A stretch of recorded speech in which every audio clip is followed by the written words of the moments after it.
சில நேரங்களிலே சில காரியங்களை யோசிக்கும் போது ரொம்ப சோர்வா இருக்கிறது.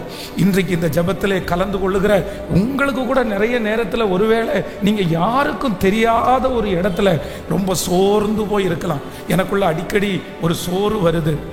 நான் ஒரு பலனே இல்லாதது மாதிரி நான் ஃபீல் பண்றேன். நான் ரொம்ப பலவீனமா இருக்கிறேன். இவ்வளவு சோர்ந்து போறதுக்கு என்ன ரீசன் அப்படின்னா, ஆண்டவர் இவ்வளவு தூரம் கூப்பிட்டு, இவ்வளவு தூரம் சொல்லி, இவ்வளவு தூரம் தட்டி கொடுத்து, இத்தனை சொப்பனத்தை காமிச்சு, அவனுடைய கையை மடியில போடுறா அப்படின்றாரு. மடியில போடுறான். உள்ள போடும்போது நல்ல கையா போடுறான், வெளியில போடும்போது குஷ்டரோகமான கையா வாருது. அவன் பயப்படுறான். சரி திரும்பி கையை போடுறான் அப்படின்றாரு. திரும்பி மடியில கையை போட்டு எடுத்தா அது பழையது மாதிரி ஆகுது. கோலை போடுன்றாரு. கோலை போட்டா பாம்பா மாறுது.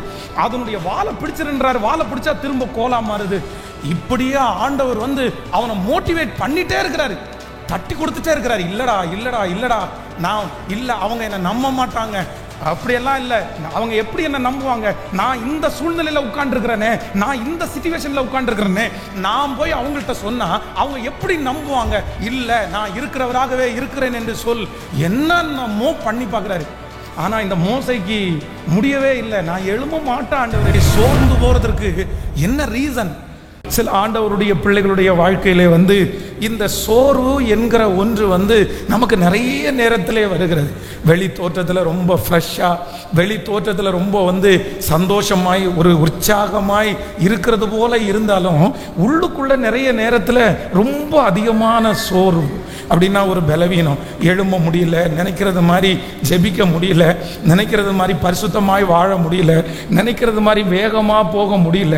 இந்த மாதிரி சில நேரங்களில் சில காரியங்களை யோசிக்கும் போது ரொம்ப சோர்வா இருக்கிறது. இன்றைக்கு இந்த ஜெபத்திலே கலந்து கொள்ளுகிற உங்களுக்கு கூட நிறைய நேரத்தில் ஒருவேளை நீங்க யாருக்கும் தெரியாத ஒரு இடத்துல ரொம்ப சோர்ந்து போய் இருக்கலாம். எனக்குள்ள அடிக்கடி ஒரு சோர்வு வருது. நான் ஒரு பலனே இல்லாதது மாதிரி நான் ஃபீல் பண்றேன். நான் ரொம்ப பலவீனமா இருக்கிறேன். மனது அளவில் ரொம்ப பலவீனமா இருக்கிறேன். ஆனால் ஆண்டவர் இன்று நமக்கு கிருபையாய் வாக்கு கொடுக்கிறார். சோர்ந்து போகிறவனுக்கு அவர் பலன் கொடுத்து சத்துவம் இல்லாதவனுடைய சத்துவத்தை அவர் பெருக பண்ணுகிறார். இன்று உங்களுடைய பலவீனத்திலே அவருடைய பலன் பூரணமாய் விளங்க போகிறது. அவர் கொடுக்கிற இந்த பலத்தினால் நீங்கள் யோர்தானை தாண்ட போகிறீர்கள். அவர் கொடுக்கிற இந்த பலத்தால் நீங்கள் இரவு பகலாக 40 நாட்கள் எலியா அந்த ஓரேப் என்னும் பர்வதம் மட்டும் நடந்து போனது போல உங்களுக்கு முன்பாக இருக்கிற மலைகளை, பர்வதங்களை, பெரிய பெரிய உயரங்களை கர்த்தர் வாக்கு கொடுக்கிறார். நான் உனக்கு பலன் தருவேன். நான் உன் சத்துவத்தை பெருக பண்ணுவேன். உன்னுடைய சோர்வுகளை நான் மாற்றுவேன். கர்த்தர் கொடுக்கிற அந்த பலத்தால் நமக்கு முன்பாக இருக்கிற அந்த பெரிய மலையை தாண்டுவோம் என்று கர்த்தர் வாக்கு கொடுக்கிறார். இந்த வார்த்தையை நம்புகிறவர்கள், விசுவாசிக்கிறவர்கள் கரங்களை தட்டி முழு மனதோடு கூட இப்பொழுது கர்த்தருடைய பலன் வருகிறது. ஆண்டவருடைய பலன் வருகிறது. நம்முடைய சோர்வுகளை எல்லாம் மாற்றுகிற தேவ பலன். ஹல்லேலூயா. கர்த்தருடைய பிள்ளைகளே, இந்த சோர்வு என்கிறது ஆண்டவருடைய பிள்ளையினுடைய வாழ்க்கையிலே ஒரு மோசமான ஆயுதம் என்கிறது இந்த சோர்வு. இந்த சத்துரு நம்மை வஞ்சிக்கிற சத்துரு நிறைய நேரத்திலே கர்த்தருடைய பிள்ளைகளுக்கு என்ன விதைப்பான் அப்படின்னா, இந்த சோர்வு என்கிற ஒன்றை அவன் எப்பொழுதுமே கொடுக்கணும்னு நினைச்சிட்டே இருப்பான். ஏன் அப்படின்னு சொன்னா, நீங்க வேதத்தில் சில மனிதர்களை வாசித்து பார்ப்பீர்களே, ஆனால் இந்த சோர்வு வந்துச்சு அப்படின்னு சொன்னா அவங்க அடுத்து எதை எதிர்பார்த்தாங்க அப்படின்னு சொன்னா சாவை விரும்பினார்கள். வேதத்தில் நீங்க எலியா தீர்க்கதரிசியை குறித்து வாசிக்கும் போது வேதம் சொல்லுது, அவரை மாதிரி உற்சாகமா யாருமே இருக்கவே முடியாது. அவரை மாதிரி பலசாலி யாருமே இருக்க முடியாது. அவரை போல ஊழியம் செய்கிறவர்கள் யாருமே இருக்க முடியாது. அவரை போல தைரியசாலி யாருமே இருக்க முடியாது. ஆனா பாருங்க, அவ்வளவு தூரம் பாகாலுடைய தீர்க்கதரிசிகள் காலையிலிருந்து சாயந்தரம் வரைக்கும் தங்களுடைய சரீரத்தை கிழித்து எங்களுடைய கடவுளே இறங்குங்கன்னு சொல்லும் போது இந்த தீர்க்கதரிசி கிண்டல் பண்றாரு பாருங்க. உங்களுடைய தெய்வம் வந்து ஒருவேளை தூங்க போயிருப்பாரு, நீங்க தட்டி எழுப்புங்க, இன்னும் உங்க தெய்வம் எந்திரிக்கலையா, அவ்வளவு கிண்டல் பண்ண இந்த மனுஷன், வேதம் சொல்லுகிறது, ஒரு ஏசபேல் என்கிற ஒரு ராஜாவுடைய மனைவியினுடைய அந்த வார்த்தையை கேட்டு அப்படியே ரொம்ப சோர்ந்து போயிட்டார். சோர்ந்து போய் என்ன சொல்றார் அப்படின்னு சொன்னா, நான் என் பிதாக்களை பார்க்கலும் நல்லவன் அல்ல, நான் உயிரோடு இருக்கிறதை பார்க்கலும் சாகிறது நல்லது. போதும் கர்த்தாவே, என் ஆத்துமாவை எடுத்துக்கொள்ளும். போதும் கர்த்தாவே, என் ஆத்துமாவை எடுத்துக்கொள்ளும். ஆனா ஆண்டவர் என்ன பண்றாருன்னா, சோர்ந்து போற அந்த மனுஷனை கர்த்தர் அப்படியே விட்டு விடல. ஒருவேளை இளம் பிராயத்தில் நிறைய பேர் உற்சாகமா நீங்க இருந்திருக்கலாம். போன ஆண்டு கூட நீங்க ரொம்ப உற்சாகமா இருந்திருக்கலாம். ஒரு 5 வருடத்திற்கு முன்பாக உங்களுக்கு இருந்த உற்சாகத்திற்கு அளவே இல்லை. ஆனா இன்றைக்கு இந்த சத்தத்தை கேட்கும் போது உண்மையிலே நான் சோர்ந்து தான் போயிட்டேன் பாஸ்டர்.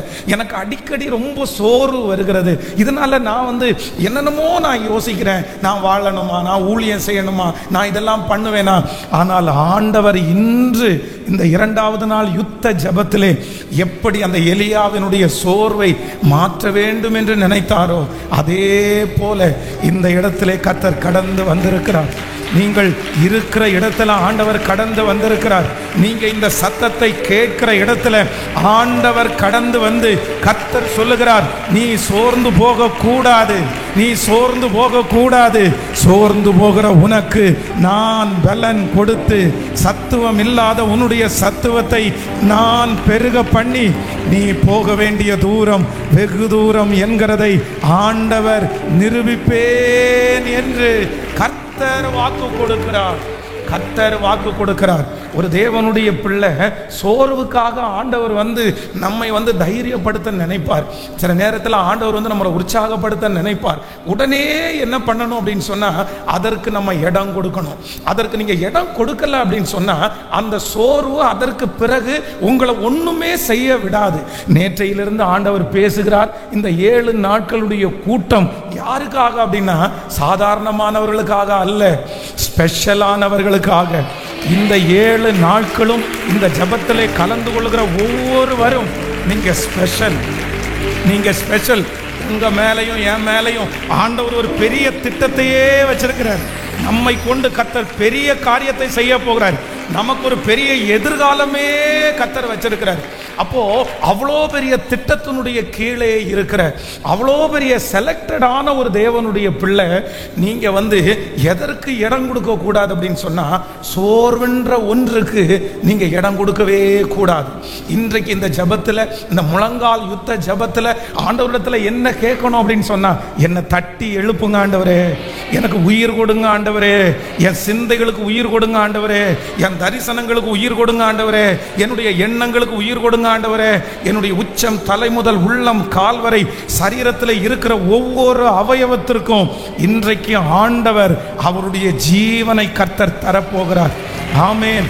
அவருடைய ஜீவன் கடந்து வர போகிறது. எலும்புகள் நிறைந்த பள்ளத்தாக்கு, எலும்புகள் நிறைந்த பள்ளத்தாக்கு, அதெல்லாம் எலும்புகளா கிடக்குது. ஆனா ஆவியானவர் அந்த பள்ளத்தாக்கு நடுவிலே ஊற்றப்படும் போது எலும்புகள் ஒன்றாய் சேர்ந்தது, சதைகள் உண்டானது.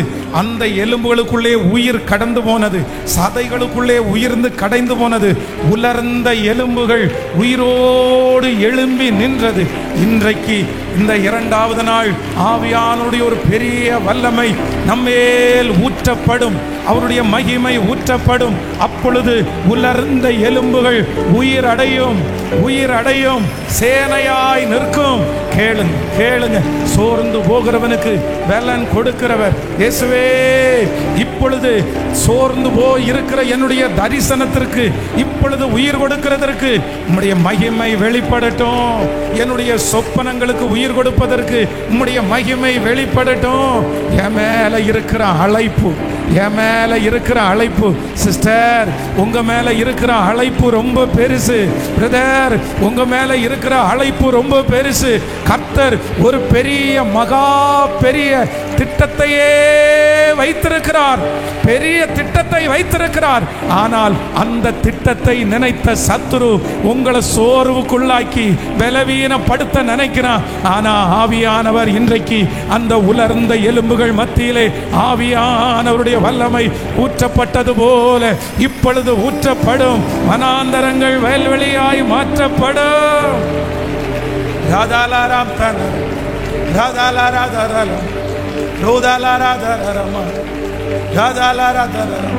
என்னுடைய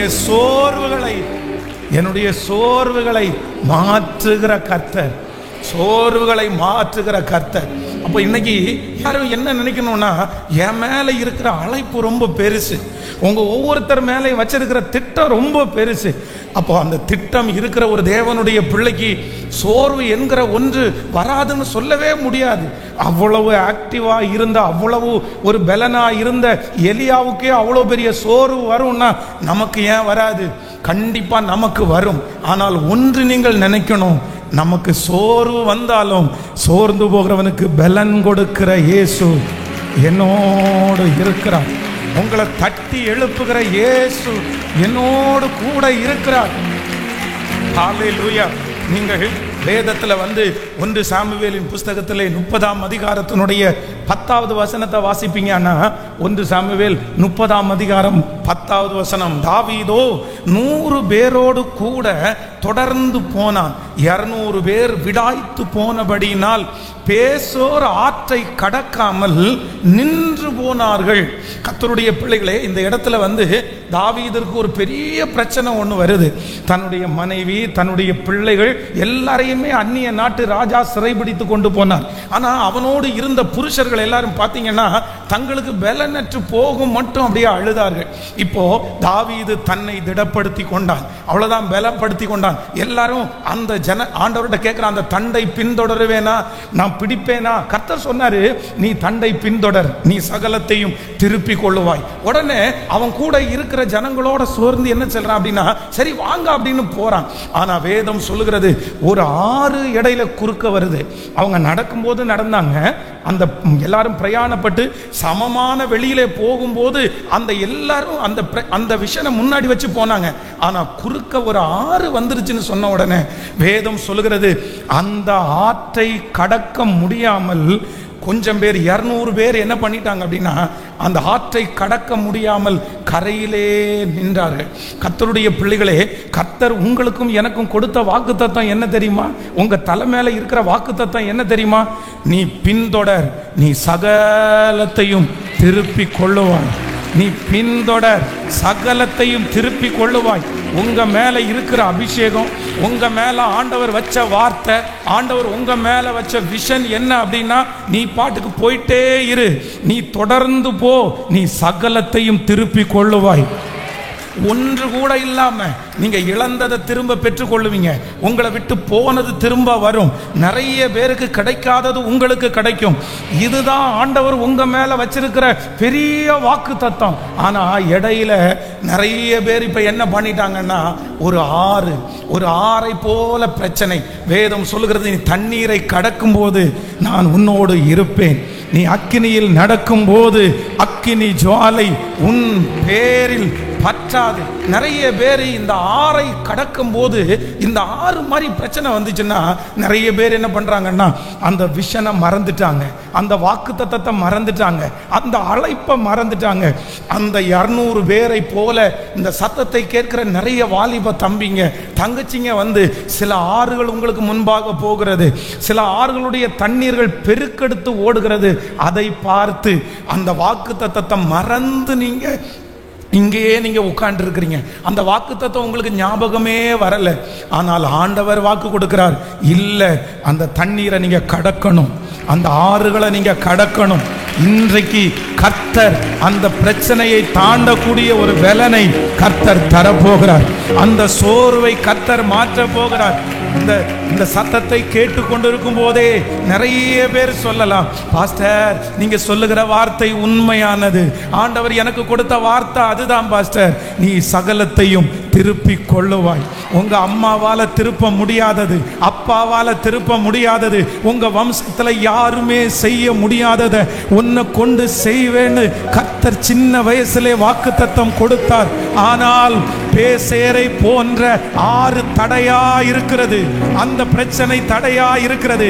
கர்த்தர் வாக்கு கொடுக்கிறார், அந்த ஆற்றை கடந்து போ, நீ சகலத்தையும் திருப்பிக் கொள்ளுவாய். அந்த ஆறை கடப்பதற்கு கர்த்தர் இப்பொழுது ஒரு புது பலனை கர்த்தர் நமக்கு தருவேன் என்று வாக்கு கொடுக்கிறார். ஹல்லேலூயா, ஹல்லேலூயா, ஹல்லேலூயா. அப்போ ஒரு பிரச்சனையை பார்த்த உடனே, ஒரு ஆறை போன்ற ஒரு சூழ்நிலையை பார்த்த உடனே 200 பேர் என்ன பண்றாங்கன்னா விடாய்த்து போய் உட்கார்றாங்க. எல்லாருக்கும் அழைப்பு இருக்கிறது, எல்லாருக்கும் தரிசனம் இருக்கிறது, ஆனா 200 பேர் அங்க இருந்துட்டாங்க பாருங்களேன். அப்போ ஆண்டவருடைய பிள்ளைகளே, நீங்க யாரும் அந்த லிஸ்ட்ல நீங்க வந்துடவே கூடாது. நிறைய பேருக்கு ஆண்டவர் எல்லாருடைய வாழ்க்கையிலையும் வனாந்தரம் வரும், எல்லாருடைய வாழ்க்கையிலையும் ஆறுகள் வரும், எல்லாருடைய வாழ்க்கையிலையும் அக்னி சோதனை வரும், படிப்படியா வரும். நீங்க பாருங்க, சில பிள்ளைகள் இந்த கேம் எல்லாம் விளையாடுறாங்க பாருங்க. இந்த கேம் எல்லாம் விளையாடும் போது பாத்தீங்கன்னா ஒவ்வொரு டைமும் அவங்க தாண்டும் போது அதை விட பெரிய பெரிய டாஸ்க் அவங்களுக்கு கொடுத்துட்டே இருப்பாங்க. அந்த கேம் உண்டு பண்ற மனிதர்கள் அப்படிதான் அந்த டாஸ்க் மேல போயிட்டே இருக்கும். அந்த கேம் மட்டும் இல்ல, உலகத்துல கூட சில உயரமான எட்டாத உயரங்களை அடைவதற்கு இன்டர்வியூ அப்படின்றது ஒண்ணு வைக்க மாட்டாங்க. அவ்வளவுதான், ஒரு இன்டர்வியூ வச்சாச்சு, உங்களை செலக்ட் பண்ணிட்டோம் அப்படின்னு சொல்ல மாட்டாங்க. அது பல கட்டம் இருக்கிறது, 7 படி 8 படி இருக்கிறது. ஒவ்வொன்றிலையும் ஒவ்வொரு விதமா உங்கள்கிட்ட கேட்பாங்க, அடுத்து அடுத்து அடுத்து அடுத்ததை விட. ஆனால் கடைசி வரையிலையும் அதை எல்லாவற்றையும் ஜெயிக்கிறவர்கள் தங்களுக்கு உரிய இடத்தை அவர்கள் அடைவார்கள். இன்றைக்கு இந்த ஜபத்தில் இருக்கிற உங்களை கர்த்தர் எதற்காக அழைக்கிறார் அப்படின்னா, நீ பேசேர் ஆற்றில நீ விடாய்த்து போய் இருக்காத, விடாய்த்து போய் உட்கார வேண்டாம். அதை நீ தாண்டக்கூடிய பலன் தருவார், அக்னியை தாண்டக்கூடிய பலன் தருவார். நீங்களும் நானும் அந்த தண்டை பின்தொடர், நீ சகலத்தையும் சகலத்தையும் திருப்பிக் கொள்ளுவாய். ஹல்லேலூயா, சகலத்தையும் திருப்பிக் கொள்ளுவாய். ஏனென்றால் சோர்ந்து போகிறவனுக்கு அவர் பலன் கொடுக்கிற கர்த்தர். வேதத்தில் நீங்க யோனாவின் தீர்க்க தரிசன புஸ்தகத்தை வாசிப்பீர்களே, ஆனால் அந்த மனுஷனும் என்ன பண்றாரு அப்படின்னா ரொம்ப சோர்ந்து போறாரு. அப்படின்னா ரொம்ப சோர்ந்து போய் தன்னுடைய வாழ்க்கையில சாவை விரும்பி, நான் உயிரோடு இருக்கிறத பார்க்கலும் செத்து போறது நல்லா இருக்கும் நினைச்சு, மரண பரியந்தம் நான் இப்படி இருக்கிறது நல்லதுன்னு நினைச்சு ரொம்ப வெறுப்ப கொட்டுறாரு. ஆனா ஆண்டவர் இந்த யோனாவை எப்படியாவது உற்சாகப்படுத்தணும், அவனுக்குள்ள இருக்கிற எரிச்சலை எடுத்து போடணும், அந்த சோர்வை எடுத்து போடணும்னு ரொம்ப முயற்சி எடுக்கிறார். ஆனால் இந்த யோனா என்ன பண்ணலன்னா இடமே கொடுக்கல. இல்ல, நான் மாற மாட்டேன், நான் திருந்த மாட்டேன், எனக்கு இருக்கிற பிரச்சனை ரொம்ப பெரிய பிரச்சனை தான், நான் எப்படி எழும்புவேன். அவனுடைய இருதயத்தில் அந்த சோர்வுக்கு அப்படியே அடிபணிந்து விட்டான். இந்த ஜபத்தில் இருக்கிற இந்த சத்தத்தை கேட்கிற நீங்க யாரோ ஒருவர் அப்படி இடம் கொடுத்திருக்கலாம். ஆண்டவருடைய பிள்ளையே, நீங்க அப்படி இடம் கொடுக்காதீங்க, யோனாவை மாறி நீங்க இருக்காதீங்க. இந்த 2வது நாள் ஒரு தேவன் நம்மத்திலே உலாவுகிறார். அவர் எப்படி உலாவுறார் அப்படின்னு சொன்னா, நிறைய பேரை தட்டி கொடுக்கிறதற்கு ஆண்டவர் உலாவுகிறார். ஹல்லேலூயா. ஆண்டவர் நம்மளை உற்சாகப்படுத்துகிறது அவ்வளவு விருப்பப்படுகிற தேவன். பாருங்க, ஒரு விசை இதை மறக்கவே முடியாது. ஊழியத்தில் ரொம்ப சோர்ந்து போய் அப்படின்னா அவ்வளோதான், இதுக்கு மேலே எப்படி இந்த ஊழியத்தை செய்ய மாட்டேன், செய்ய முடியாது, அவ்வளோதான் அப்படின்னு சொல்லி ரொம்ப சோர்ந்து போய் மனம் உடஞ்சு அப்படியே காந்திபுரத்தில் ஒரு பஸ் ஸ்டாண்டில் நின்றுட்டு இருக்கிறேன், பஸ் ஏறுறதுக்காக நின்றுட்டு இருக்கிறேன். அன்னைக்கு ஆண்டவர் அந்த கொடுத்த அந்த வார்த்தையை மறக்கவே முடியாது. நான் இந்த சம்பவத்தை சொல்லியிருக்கேன் நினைக்கிறேன். ஒரு குட்டி பையன் பாருங்க, அந்த ரோட்ல கிராஸ் பண்றதுக்காக வெயிட் பண்ணிட்டே இருக்கிறான். வண்டி வந்துட்டே இருக்கு, போயிட்டே இருக்கு. அவன் பயந்து பின்னாடி வந்துட்டே இருக்கிறான். ஆனா அவங்க அப்பா கடையிலிருந்து அவர் வராரு. வந்த உடனே அந்த பையனுடைய கையை பிடிச்சாரு. பிடிச்ச அடுத்த செகண்ட்ல அந்த பையன் ரோட்ல பார்க்கவே இல்லை. அது வரைக்கும் ரோட்ல பார்த்தான், அது வரைக்கும் ரோட பார்த்து பயந்தான். ஆனா அப்பா கையை பிடிச்ச உடனே எந்த ரோடையும் பார்க்காம ஒரு சின்ன தேங்காய், அவனுடைய அந்த சின்ன அந்த ஒரு கண், அதை போய் காலில் தட்டி தட்டி விளையாடிட்டு போனதை பார்த்த உடனே ஆண்டவர் என் கூட பேச ஆரம்பிச்சார். அந்த சின்ன பையனை பாரு, அவன் என்ன பண்ணுனா, அவன் தனியாய் கடந்து போகும்போது பிரச்சனையை பார்த்து சோர்ந்து சோர்ந்து போனான்ல, அவங்க அப்பா கையை பிடிச்சிருக்கான்ல, இப்போ அவன் பிரச்சனையே பார்க்கல. இல்லை, நீ எதுக்கு பிரச்சனையை பார்க்குற, உன் கையை நான் பிடிச்சிருக்கிறேன், நான் உன்னை நடத்துவேன் அப்படின்னு ஆண்டவர் பேசினார். அதே தேவன் தான் இன்றைக்கு இந்த சத்தத்தை கேட்கிற உங்களையும் பார்த்து சொல்றாரு, நீ அப்பாவுடைய கையை பிடிச்சிருக்கிறீங்க. வாக்கு கொடுத்தது அப்பா, தரிசனம் கொடுத்தது கர்த்தர். அவர் வாக்கு கொடுக்கிறார், நீ எழும்பு, தூசியை உதறிவிட்டு எழும்பு, தூசியை உதறிவிட்டு எழும்பு, சோர்வை உதறிவிட்டு எழும்பு. நீ எழும்பி நின்றால் உனக்கு முன்பாக பாகால்கள் முழங்கால் படியிடும். நீ எழும்பி நிற்பாய் ஆனால் சமுத்திரம் உங்களுக்கு அடங்கும். நீங்கள் எழும்பி நிற்பீர்களே ஆனால் சகலத்தையும் திருப்பிக் கொள்வீர்கள். கரங்களை தட்டி அந்த உற்சாகமான ஆவி, அந்த உற்சாகமான ஆவி இப்போ இப்போ இப்போ எங்க மேல கடந்து வரட்டும், கடந்து வரட்டும். எங்களை நிரப்புகிறவர். ஹல்லேலூயா. பலவீன பகுதியெல்லாம் இப்பொழுது பலனாய் மாறுவதாக, பலனாய் மாறுவதாக. ஸ்தோத்திரம். சோர்ந்து போகிறவனுக்கு அவர் பலன் கொடுத்து சத்துவம் இல்லாதவனுடைய சத்துவத்தை பெருக பண்ணுகிற தேவன்.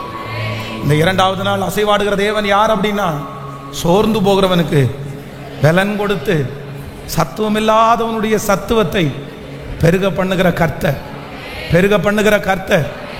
இனி எது நடந்தாலும் கர்த்தருடைய பிள்ளைகள் சோர்ந்து போவது இல்லை. உங்களுடைய உள்ளான மனுஷனை ஆண்டவர் பலப்படுத்த போறார். உங்க மைண்ட ஆண்டவர் பலப்படுத்த போறார். உங்க உச்சம் தலை முதல் உள்ளங்கால் வரையும் சரீரத்தை கர்த்தர் பலப்படுத்த போறார். இனி ஓ ஹல்லேலூயா. இளைஞர்கள் இளைப்படைந்து சோர்ந்து போவார்கள். ஆனால் கர்த்தருக்கு காத்திருக்கிறவர்களோ புது பலனடைந்து செட்டைகளை அடித்து உயரே எழும்புவார்கள். அவர்கள் அவர்கள் ஓடினாலும் இளைப்படையார்கள், நடந்தாலும் சோர்ந்து போவார்கள். ஹல்லேலூயா. உற்சாகத்தோடு உமக்கு நான் பலி செலுத்துவேன். நான் நம்புறேன், இன்னையிலிருந்து ஆண்டவர் அப்படிப்பட்ட ஒரு அக்கினி துகளை உங்க மேல வைக்க போறார். உங்களை பார்க்குறவங்க நிறைய பேர் இனி பழையது மாதிரி உங்களை பார்க்க போறது இல்லை. சின்ன சின்ன விஷயத்துக்கெல்லாம் சோர்ந்து போன நீங்க இனி சோர்ந்து போறதற்கு கர்த்தர் விட மாட்டார். இனி ஒரு உற்சாகமான ஆவிய தேவன் உங்களுக்குள்ள வைப்பாரு. உங்களுக்குள்ள தேவன் வைத்திருக்கிற அக்கினி இனி எந்த பிரச்சனை வந்தாலும் உங்களை சோர்ந்து போக பண்ணாது. ரெண்டு கையை மேல உயர்த்தி இந்த கிருபை எனக்கு வேணும் கேளுங்க, கேளுங்க. கர்த்தருக்கு காத்திருக்கிறவர்கள் புது பலன் அடைந்து கழுகுகளை போல இந்த இரண்டாவது நாள் ஆண்டவர் நிறைய பேர்களுக்கு கழுகுக்கு ஒத்த பலன ஆண்டவர் தர போறாரு. கழுகுக்கு ஒத்த பலன ஆண்டவர் தர போறாரு. உங்களை மேலே உயர உயர உயர உயர உயர உயர உயர உயர உயர உயர மனுஷனுடைய எல்லையை தாண்டி, உங்களுக்கு நீங்கள் நியமித்திருக்கிற எல்லையை தாண்டி, உங்க அம்மா அப்பா உங்களுக்கு வச்சிருக்கிற எல்லையை தாண்டி, உங்களுடைய முன்னோர்கள் உங்களுக்கு வச்சிருக்கிற எல்லையை தாண்டி கர்த்தர் வாக்கு கொடுக்கிறார். நான் உன்னை உயரே கொண்டு போவேன். இது கர்த்தருடைய தீர்க்க தரிசனமான வார்த்தை. இது ஆண்டவருடைய வார்த்தை. Yes yes. வாலிப தம்பி, வாலிப தங்கச்சி, உன்னை கர்த்தர் அப்படிதான் உன்னுடைய அம்மா அப்பா வச்சிருக்கிற அந்த எல்லை கோட்டை தாண்டி கர்த்தர் உன்னை வளர பண்ண போகிறார். பலன் பலன் கேளுங்க. இயேசுவா இப்பொழுது சோர்ந்து போகிறவனுக்கு பலன் கொடுத்து சத்துவம் இல்லாதவனுடைய சத்துவத்தை பெருக பண்ணுகிற தேவன், பெருக பண்ணுகிற தேவன், பெருக பண்ணுகிற தேவன். நான் ஆராதிக்கிற தேவன். சோர்ந்து போகிறவனுக்கு நீங்க உற்சாகமா மட்டும் மாறிட்டீங்க, சோர்வுன்ற ஒன்றை மட்டும் நீங்க ஜெயிச்சிட்டீங்க. நான் நம்புறேன் உங்களுக்கு என்ன கிடைக்கும் அப்படின்னா, அந்த தண்டை பின்தொடர், நீ சகலத்தையும் திருப்பிக் கொள்ளுவாய். ஆமென்.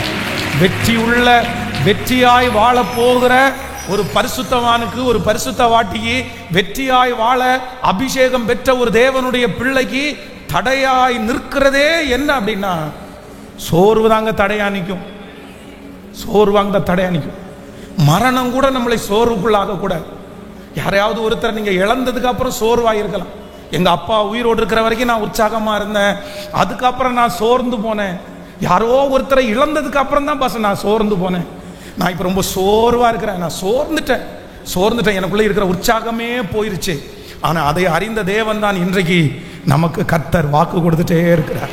நாம் வேதத்தில் இந்த சோர்ந்து போகிறவனுக்கு ஆண்டவர் பலன் கொடுக்கறத வாசிக்கும் போது எனக்கு ரொம்ப பிரமிப்பாக இருந்துச்சு.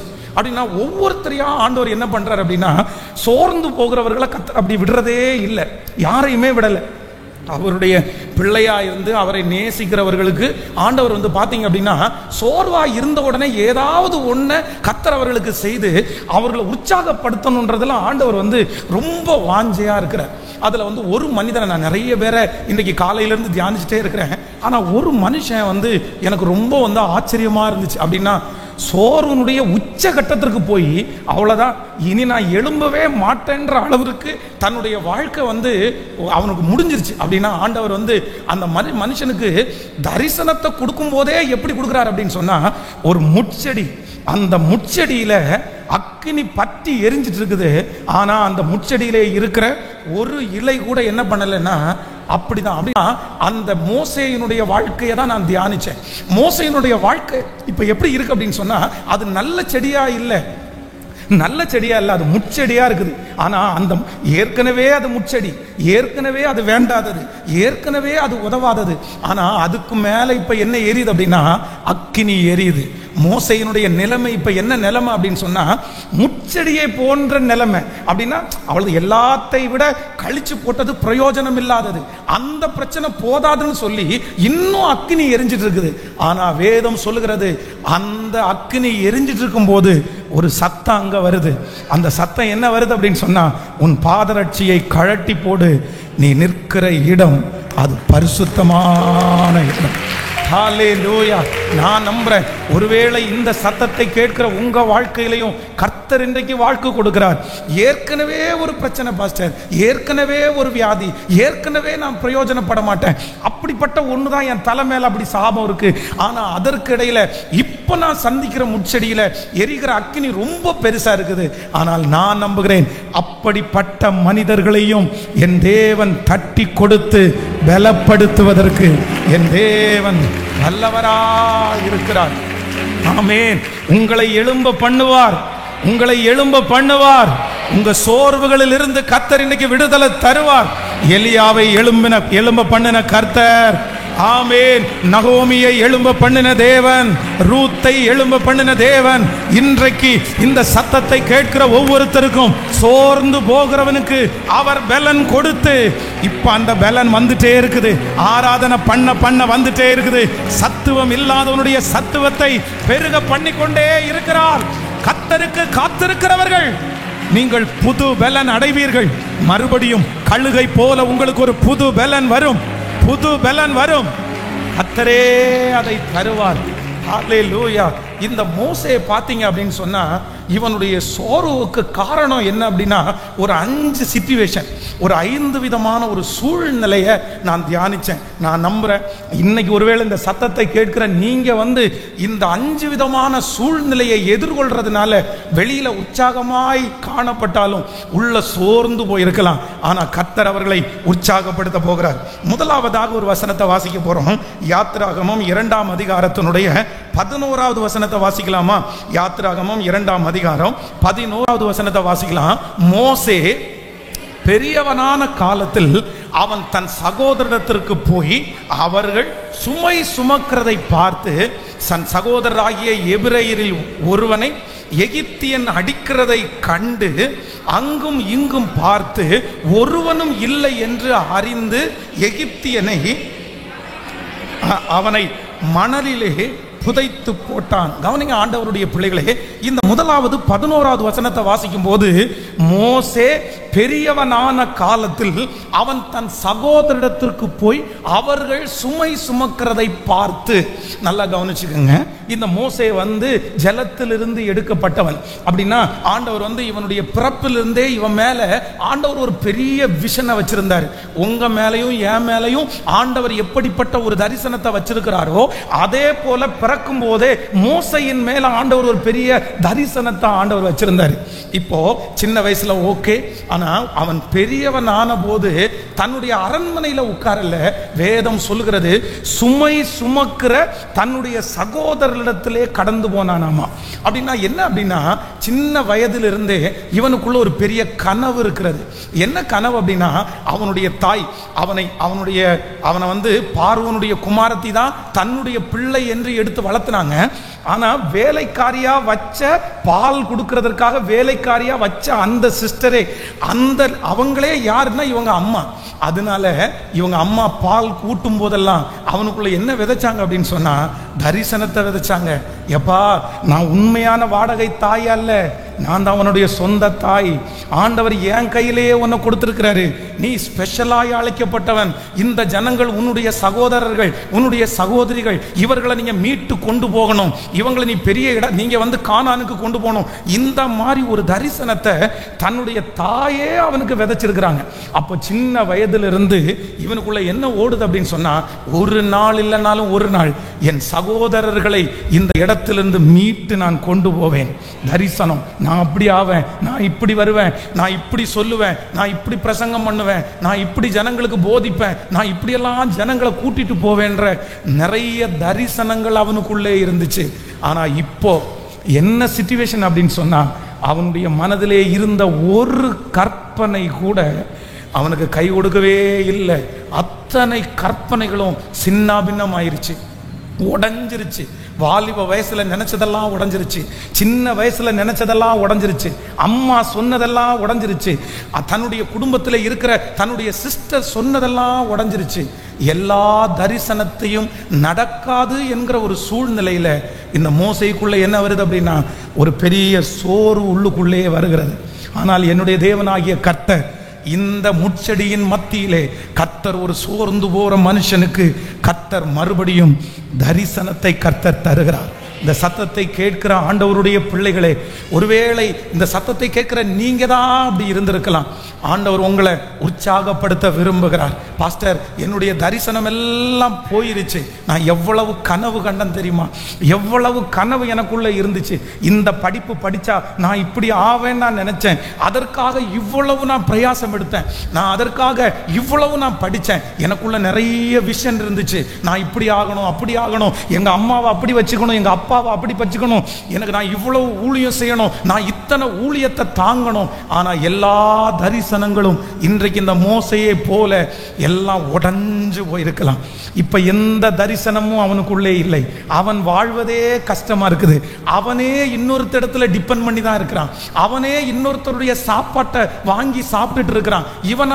இவன் ஆயிரக்கணக்கான 20 லட்சம் பேருக்கு இவன் தலைவனாய் இருப்பேன் என்கிற தரிசனம் பிறக்கும் போது வளரும் போது இருந்துச்சு. ஆனா இப்ப பாத்தீங்கன்னா நிலைமை என்னன்னா, இன்னொருத்தருடைய உதவியை தேடி அவரிடத்திலிருந்து வாங்கி சாப்பிடுற அளவிற்கு அவன் சூழ்நிலை மாற்றப்பட்டது. ஆனா இந்த மாதிரி ஒரு சூழ்நிலையிலே என் தேவன் அவனை கர்த்தர் தேடி வந்தார். கர்த்தர் சோர்ந்து போகிற அவனுக்கு கர்த்தர் பலன் கொடுத்தார். உன்னுடைய தரிசனத்தை வைத்தவர் கர்த்தர், அந்த விஷனை வைத்தவர் கர்த்தர், அந்த ஆசையை வைத்தவர் கர்த்தர், அந்த விருப்பத்தை வைத்தவர் கர்த்தர். அவர் எப்படி நிறைவேற்றாமல் போவார்? நான் நம்புகிறேன். இந்த முழங்கால் யுத்த ஜபத்திலே சோர்ந்து போய் இருக்கிற சகோதரனே, சகோதரியே, உன் தரிசனத்திற்கு மறுபடியும் தேவன் உயிர் கொடுக்க போகிறார், உயிர் கொடுக்க போகிறாய். இல்லை, அது தேவன் தான் உனக்கு கர்த்தர் கட்டளையிட்டார். உன்னுடைய தாயார் உன்னை குறித்து சொன்னது உண்மைதான். ஆமே, உன்னை குறித்து உன்னுடைய ஊழியக்காரர் சொன்னது உண்மைதான். நீ நினைச்சது அது உன்னுடைய கனவு அல்ல, அது கர்த்தர் உனக்கு கொடுத்த கனவு, தேவன் உனக்கு கொடுத்த கனவு. அந்த விஷன் உன்னுடைய நினைப்பல்ல, தேவன் உன்மேல் வைத்தது. இந்த 7 நாள் கூட்டத்திற்குள்ளே மறுபடியும் மறுபடியும் மறுபடியும் அந்த தரிசனத்திற்கு தேவன் உயிர் கொடுத்து உன்னை பயன்படுத்துவேன் என்று தேவன் வாக்கு கொடுக்கிறார். ஹல்லேலூயா. சோர்ந்து போகிறவனுக்கு அவர் பலன் கொடுத்து சத்துவம் இல்லாதவனுடைய சத்துவத்தை பெருக பண்ணுகிறவர். உங்களுடைய கனவுகள் நிறைவேறும், உங்களுடைய யோசனைகள் உறுதிப்படுத்தப்படும், உங்களுடைய எண்ணங்கள் நடக்கும். காற்றை காண மாட்டீர்கள், மழையை பார்க்க மாட்டீர்கள், ஆனால் ஆனால் பள்ளத்தாக்கு தண்ணீரால் நிரப்பப்படும். அந்த தரிசனம் மறுபடியும் மறுபடியும். ஹல்லேலூயா. கைகளை உயர்த்தி ஆண்டவரிடத்தில் சொல்லுங்க பார்க்கலாம். ஆண்டவரே, கர்த்தர் மோசேயை தேடி வந்தது போலதான் இன்றைக்கு உங்களை தேடி வர்றாரு. இந்த வார்த்தை நிறைய பேருடைய வாழ்க்கையில உண்மை உண்மை உண்மை உண்மை. என்னுடைய கனவெல்லாம் நான் புதைச்சிட்டேன், என்னுடைய கனவெல்லாம் நான் புதைச்சிட்டேன். இந்த மாதிரி சூழ்நிலையில நான் என்ன பண்ணுவேன்? 10 பேருக்கு பிரயோஜனம் உள்ள நபரா மாறணும்னு நினைச்சேன்னா 10 பேரிடத்துல கையேந்திர ஒரு சூழ்நிலை எனக்கு வந்துச்சேன்னு சோர்ந்து போகிற ஒவ்வொருத்தரையும் பலப்படுத்த கர்த்தர் விரும்புறாரு. கையை உயர்த்தி, இயேசுவா, என் தரிசனத்திற்கு மறுபடியும் உயிர் கொடுக்கிறதற்கு வாரும் என்று சொல்லுங்கள். Thank you Jesus, thank you Jesus, thank you Jesus. எல்லாருடைய அரிக்கட்டுகளும் வணங்கி நிற்கும் போது உங்களுடைய அரிக்கட்டு நிமிர்ந்து நிற்கிறதை கர்த்தர் காண்பித்தார் அல்லவா? அந்த அரிக்கட்டு ஒரு நாள் நிமிரும். யோசேப்பே, யோசேப்பே, சின்ன வயதிலே உனக்கு கொடுத்திருக்கிற சொப்பனம் அது மாறாது. இன்றைக்கு உன்னுடைய அரிக்கட்டு வணங்கி நிற்கிறது மாதிரி இருந்தாலும் ஏற்ற காலத்திலே. ஹல்லேலூயா.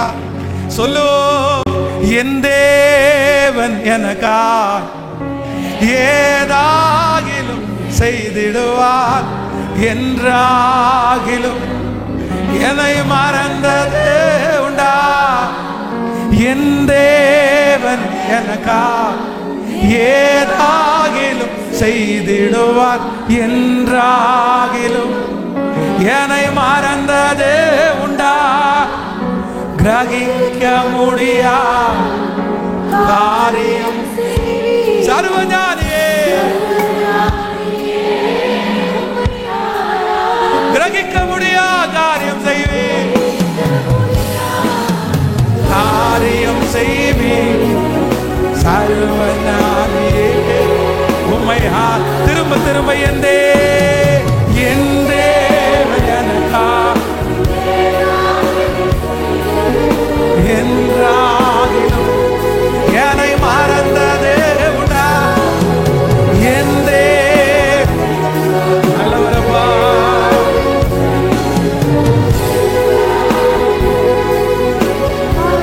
கிரகிக்க முடியா கிரகிக்க முடியா காரியம் செய்ய சர்வஞானியே, கிரகிக்க முடியா. நன்றியப்பா சர்வஞானியே, கிரகிக்க முடியா காரியம் செய்வி சர்வஞானியே.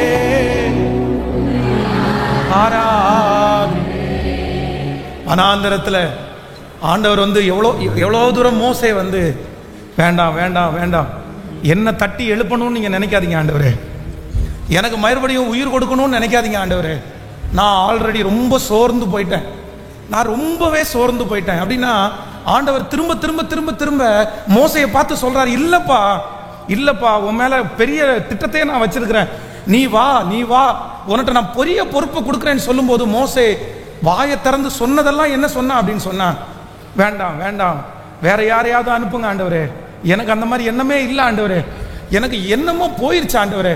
ஆனா வேதம் சொல்லுது, அவன் திரும்ப திரும்ப திரும்ப திரும்ப எனக்கு இன்ட்ரெஸ்டே இல்லைன்னு சொன்னதுக்கு அப்புறம் கூட ஆண்டவர் அவனை விட்டாரா? ஆண்டவர் அவனை விட்டாரா? கண்டிப்பாக விடவே இல்லை, கண்டிப்பாக விடவே இல்லை. 20 லட்சம் ஜனங்களுக்கு கர்த்தரவனை தலைவனாய் மாற்றிட்டு தான் கர்த்தரவனை எடுத்துக்கிட்டாரு. அந்த தேவனை தான் இன்றைக்கு ஆராதிக்கிறோம். நான் நம்புறேன் யாராவது ஒருத்தர் நீங்க ஒருவேளை இன்னைக்கு அதே சிச்சுவேஷன்லாம் வந்திருக்கலாம், பாஸ்டர் என்ன உற்சாகப்படுத்த வேண்டாம், என்ன உற்சாகப்படுத்தாதீங்க ஆண்டவரே, என்ன உற்சாகப்படுத்தி என்ன பண்ண போறீங்க? வேற யாரையாவது ஒரு 4 பேரை தட்டி கொடுங்க ஆண்டவரே, நான் ரொம்ப மோசமான ஆளு, நான் அப்படி இருக்கிறேன் இப்படி இருக்கிறேன், அதனால என்ன எல்லாம் நீங்க தட்டி கொடுக்கறது வேஸ்ட், நான் ஒண்ணுமே செய்ய முடியாது. ஆனா நான் நம்புறேன் ஆண்டவர் உங்களை தான் தேடி வந்திருக்கிறார்.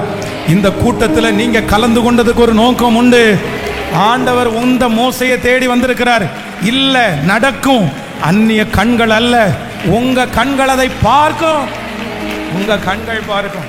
இரண்டாவதாக இந்த மோசே வந்து எவ்வளோ பெரிய டவுன், அப்படின்னா ஃபர்ஸ்ட் அவனுடைய வாழ்க்கையில் இருந்த டவுன் என்ன அப்படின்னு சொன்னா, அவனுடைய கனவெல்லாம் என்ன பச்சுன்னா போயிடுச்சு. அவனுடைய கனவெல்லாம் சிதைக்கப்பட்டுச்சு.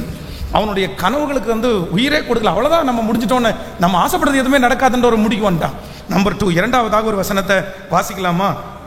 நீங்கள் அப்போஸ்தலர் நடபடிகள் 7ஆம் அதிகாரத்தினுடைய 22வது வசனத்தை வாசிக்க போலாம். அப்போஸ்தலர் 7ஆம் அதிகாரம் 22வது வசனத்தை வாசிக்கலாமா? 22வது வசனம், மோசே எகிப்தியனுடைய சகல சாஸ்திரங்களிலும் கற்பிக்கப்பட்டு வாக்கிலும் செய்கையிலும் வல்லவனானான். இன்னொரு விஷயம் கூட வாசிக்கலாம். மோசே எகிப்தியனுடைய சகல சாஸ்திரங்களிலும் கற்பிக்கப்பட்டு வாக்கிலும் செய்கையிலும் வல்லவனானான். பாருங்க, இந்த மோசையை நம்ம என்ன நினைக்கிறோம் அப்படின்னு சொன்னா, நான் திக்குவாய், நான் மந்தனா உள்ளவன் அப்படின்னு ஆண்டவருடைய சமூகத்தில் எனக்கு பேச தெரியாது அப்படின்னு சொல்லும் போது நம்ம என்ன நினைக்கிறோம் அப்படின்னு சொன்னா, ஓ இவன் வந்து ஒருவேளை பேச தெரியாத ஆளோ, இவனுக்கு உண்மையிலே வாய் திக்கிட்டே இருக்குமோ, இவனால பேச முடியாது போல அப்படின்னு நினைக்கிறோம். ஆனால் வேதம் என்ன சொல்லுது அப்படின்னு சொன்னா, இந்த மோசே என்கிற இந்த கேரக்டர் வந்து நீங்களும் நானும் நினைக்கிறது மாதிரி சாதாரணமான ஆள் கிடையாது. யார் தெரியுமா? எகிப்தினுடைய சகல சாஸ்திரங்களிலையும் கற்பிக்கப்பட்டு. அப்படின்னா எகிப்தியர்களுக்கு இருக்கிற படிப்பினை அப்படின்றது, அந்த சாஸ்திர சம்பிரதாயம் அப்படின்றது வந்து பெரிய பெரிய புத்தகங்கள், பெரிய பெரிய அறிஞர்கள் கிட்டத்தில் படித்தது அத்தனையும் படிச்சு தேர்ந்து, படித்தது மட்டுமல்ல வாக்கிலும் செய்கையிலும் வல்லவனானான். அப்படின்னா ஒரு மிகப்பெரிய, நம்ம சொல்லும்போது மிகப்பெரிய ஒரு வல்லமை உள்ளவன் அப்படின்னா ஒரு பெரிய ஒரு எல்லாரும் நிறைய பேர் இருப்பாங்கல்ல, எல்லாம் அவனுக்கு பண்ண தெரியும், அவனுக்கு செய்ய தெரியும், அவன் ஒரு பெரிய படிப்பாளி, அவன் ஒரு பெரிய திறமசாலி, அவன் எதை வேணாலும் பண்ணுவான்.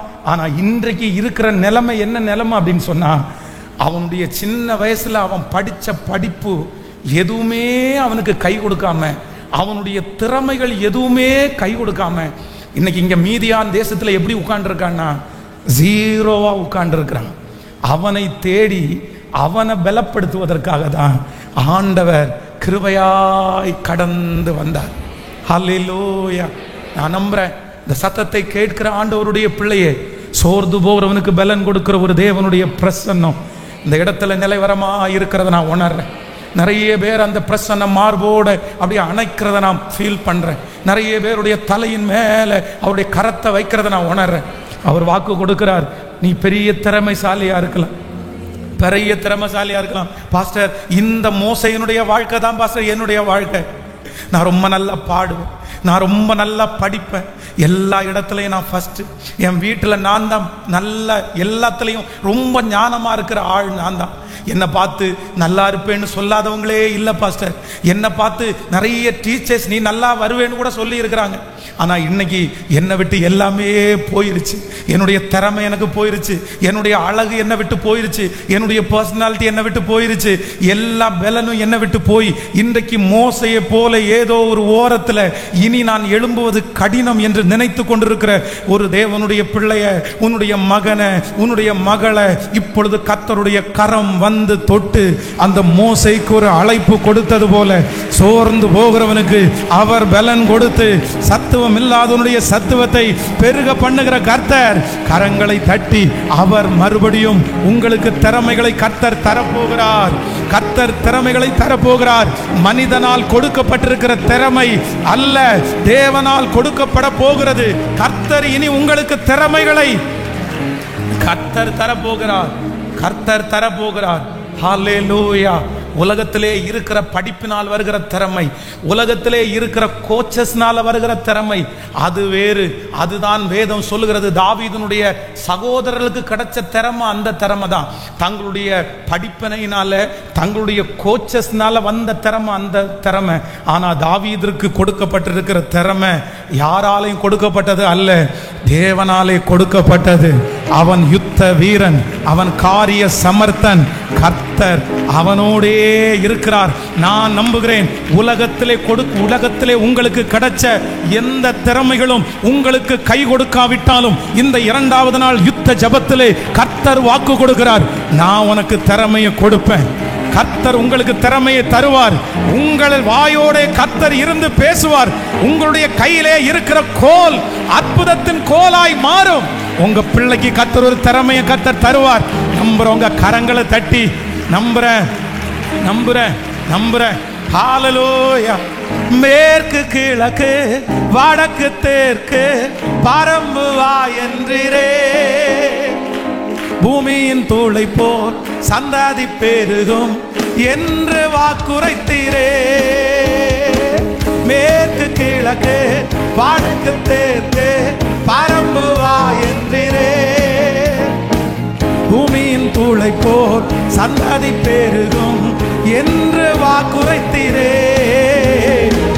சொன்னதை செய்யும் அழகும் கைவிடவே மாட்டி பாடோ. சொன்னதை செய்யும் அழகும் என்னை கைவிடவே மாட்டி ஏற்றே. வானத்தின் வாசல் ஏசையா, ஆசீர்வாதத்தின் ஏல்பத்தே.